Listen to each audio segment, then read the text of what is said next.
going on. So that became a metaphor of a young girl who is in familiar surroundings, but in a very dangerous place. Well, being a new author, having your book published for the first time is obviously a once-in-a-lifetime experience and sometimes kind of a surprising or jarring one. How are you dealing with the new author experience?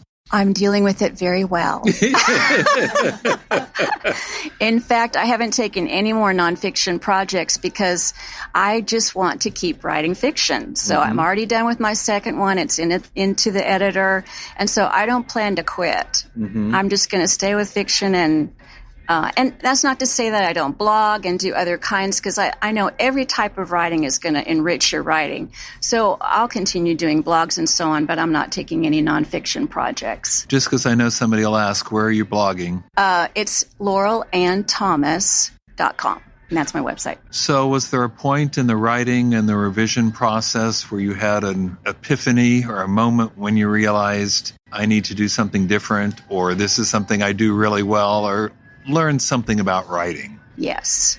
Tell us about that. I would say, and I'm going to cook on this until I get a session that I can teach, but I believe that there's a place where we feel like we've heard something over and over and over, and because we've heard it, we think we know it and we're doing it. But until we're doing it, we don't really know it. And so for that first novel, I knew that there was supposed to be an inciting incident. I knew that everything had to revolve around that inciting incident, but learning to flesh out some of those terms, the novel terms that we need to know, like inciting incident, interesting characters, climax resolution. I had to learn to actually get that into my story in a way that was good. That's better that way. Exactly. Yeah, preferable. Exactly. But it worked out, apparently. It's a beautiful book. Of course, we're Red Sneaker Writers, so we talk not only about the art and craft, but the marketing and sales. Have you been involved in the marketing of this book? I have. How's that gone? Pretty well. Yeah, being shy doesn't sell books. Let's just leave it there. You just learned that 10 minutes ago. I know.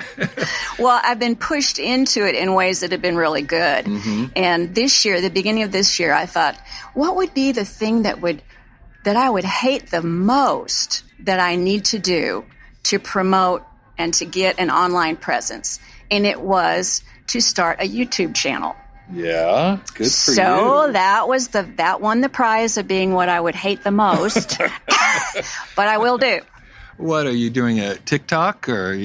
Well, let's just say I have the equipment. Macarena or what? I have the equipment for attaching my iPhone and doing my own little YouTube with that equipment. But so you can do it anywhere. I can. When was the last one you did? I have not done any yet.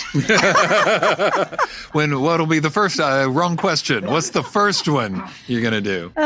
What I would like for the YouTube channel is encouragement for writers in lots of different venues, very much like Joanna Penn at the Creative Pen, and of course you on your podcast are so helpful.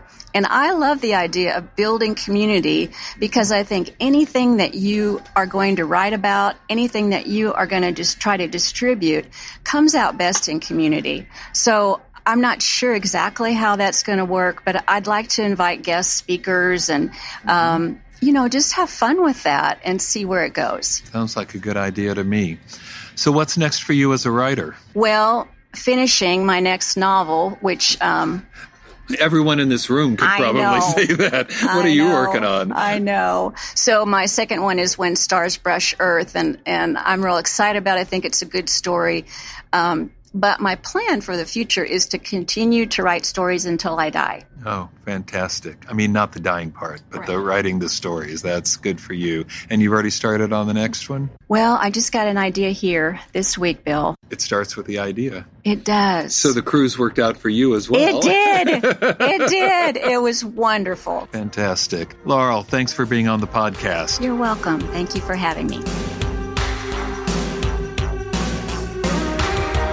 And thanks again to Laurel for that terrific interview. And let me speak now to all of you who listen to this podcast. First, thanks. I appreciate your support. And if you have any ideas, comments, suggestions, how to improve the podcast or make it more useful to you, please share them with me. My email address is wb@williambernhardt.com. Exactly what it sounds like. 2 letters, wb@williambernhardt.com. For that matter, please post reviews at whatever site you're downloading or streaming the podcast from. That kind of thing just helps draw attention and popularize the podcast so that it gets in more hands and more ears of aspiring writers that might benefit from it. Until next time, keep writing. And remember, you cannot fail if you refuse to quit.